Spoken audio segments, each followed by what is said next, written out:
आज मी तुमच्यासोबत साऊथ इंडियाची फेमस डिश म्हणजेच रसम राईस, रसम भात ही रेसिपी तुमच्यासोबत शेअर करणार आहे। नमस्कार मंडळी, मी वर्षा येवले माझ्या चॅनलवर तुमचं खूप मनापासून स्वागत करते। चला मग उशीर न करता आजच्या रेसिपीला सुरू करूया। रसम राईस बनवण्यासाठी मी अर्धी वाटी तुरीची डाळ, 4 चमचे मूग डाळ, 4 चमचे हरभरा डाळ सोबत 1 वाटी तांदूळ घेतलेले आहेत। आता नॉर्मली बऱ्याच जागेवर रसम राईस बनवण्यासाठी फक्त तुरीची डाळ यूज केली जाते, पण त्याच्यात हरभरा डाळ आणि मूग डाळ टाकली तर हा रसम राईस अनेक भारी लागतो खायला। तर मी मूग डाळ आणि हरभरा डाळ याच्यामध्ये ॲड केले आहे 4-4 चमचे। आता मूग डाळ आणि हरभरा डाळ टाकणं ऑप्शनल आहे, तुम्हाला हवा असेल तर टाका, नाही टाकलं तरी चालन, फक्त तूर डाळ वापरली तरी चालन। आता इथं हे डाळ आणि तांदूळ स्वच्छ 2-3 पाण्याने धुवून घ्यायचे। आता घेऊयात आपण रसम राईस बनवायला। गॅसवर कुकर ठेवलेला आहे, कुकरमध्ये 2 चमचे तेल टाकून घेतलेलं आहे। तुम्हाला हवा असेल तर हा राईस पूर्ण तुम्ही तुपामध्ये बनवू शकतात, तुपामध्ये देखील खायला खूप टेस्टी लागतो। आता तेल छान गरम करून घ्यायचं। तेल गरम झालं की लगेचच तेलामध्ये अर्धा चमचा मोहरी टाकायची, सोबतच अर्धा चमचा जिरे टाकून घ्यायचे। आता साऊथ इंडियन खाण्यामध्ये म्हणजे साऊथ इंडियन जेवणामध्ये मोहरीची आणि कढीपत्त्याची प्रत्येक गोष्टीला फोडणी दिली जाते। म्हणजे साऊथ इंडियन जेवणातलं आपण म्हणत नाही का, जीव असतो, चव असते ती मोहरी आणि कढीपत्त्यातच असते। तर मोहरीचा आणि कढीपत्त्याचा प्रत्येक गोष्टीला तिथं तडका दिला जातो किंवा फोडणी दिली जाते। तर जिरे, मोहरी, कढीपत्ता मी इथं टाकून घेतलेला आहे। आता 8-10 लसणाच्या पाकळ्या लांबसर कट करून टाकलेल्या आहेत। आता थोडीफार पद्धत सगळ्यांचीच टोमॅटो राईस बनवायची वेगळी असू शकते, कारण साऊथ इंडियात बी थोड्याफार पद्धतीने साऊथ इंडियन पदार्थ थोडेफार वेगळे बनवले जातात।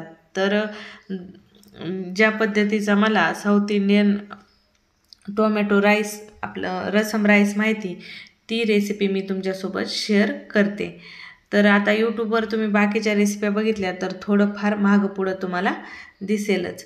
तर आता लसूण हलक्या लालसर रंगावर, लसणाची फोडणी हलक्या लालसर रंगावर आल्यानंतर हिरवी मिरची आणि खडी लाल मिरची टाकून घ्यायची आणि सोबतच इथं मध्यम आकाराचे मी 3 कांदे लांबसर कट करून घेतलेले आहेत।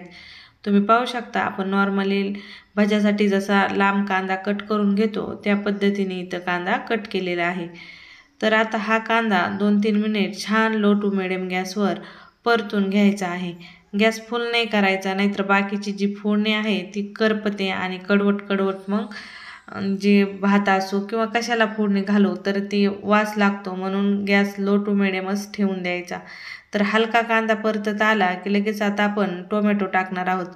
आता इथं मध्यम आकाराचे 5 टोमॅटो घेतलेले आहेत। आता रसम म्हटलं की रसम टोमॅटोचीच बनवली जाते, म्हणून ह्या रसम राईसमध्ये टोमॅटो जास्त प्रमाणात वापरले जातात। तर इथं मी 5 मध्यम आकाराचे टोमॅटो बारीकसर कट करून घातलेले आहेत।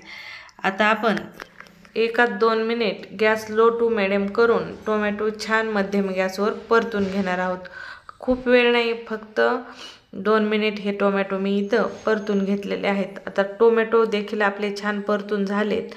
तर आता आपण जे डाळ तांदूळ धुवून ठेवलेले होते ते डाळ तांदूळ इथं टाकून घेणार आहोत आणि लगेचच आपण थोडेसे पावडर मसाले ॲड करणार आहोत, ज्यामध्ये 1 चमचा धना पावडर, 1 चमचा लाल मिरची पावडर, हळद पावडर, चवीनुसार मीठ आणि मेन या भाताचा मसाला म्हणजे जो आहे रसम मसाला।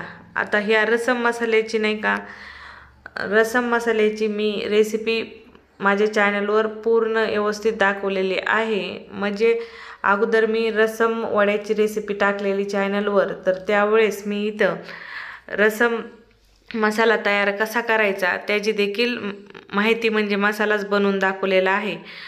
ती रेसिपी तुम्ही नक्की विजिट करा।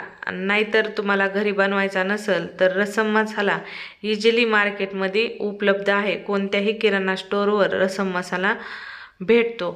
आता काय मसाला वगैरे टाकल्यानंतर 2-3 मिनिट छान तांदूळासोबत मसाले मिक्स करून घ्यायचे आणि पाणी ॲड करायचं. आता 1 वाटी आपले डाळ तांदूळ असतील तर आपल्याला इथं 4 वाट्या पाणी टाकायचं आहे, कारण एक हिशाला 4 गुणा पाणी या रसम राईससाठी लागतं. मग 1 वाटी डाळ तांदूळासाठी 4 वाट्या पाणी ॲड करायचं.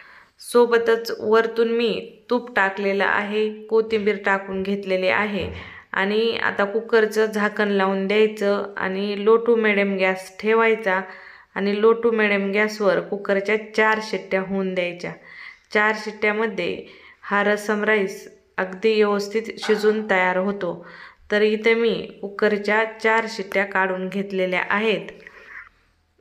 तर 4 शिट्ट्या निघाल्यानंतर हलकी कुकरच्या शिट्टीची वाफ काढून घ्यायची आणि नंतर झाकण खोलून घ्यायचं. तर तुम्ही पाहू शकता 4 शिट्ट्यामध्ये कशा पद्धतीने आपला हा रसम राईस शिजलेला आहे. मस्त मऊसूद राईस शिजून तयार झालेला आहे. आता परत वरतून अर्धा चमचा तूप घालून घ्यायचं आणि थोडीशी कोथिंबीर टाकून घ्यायची आणि मस्त हा गरम गरम रसम राईस खायला खूप भारी लागतो.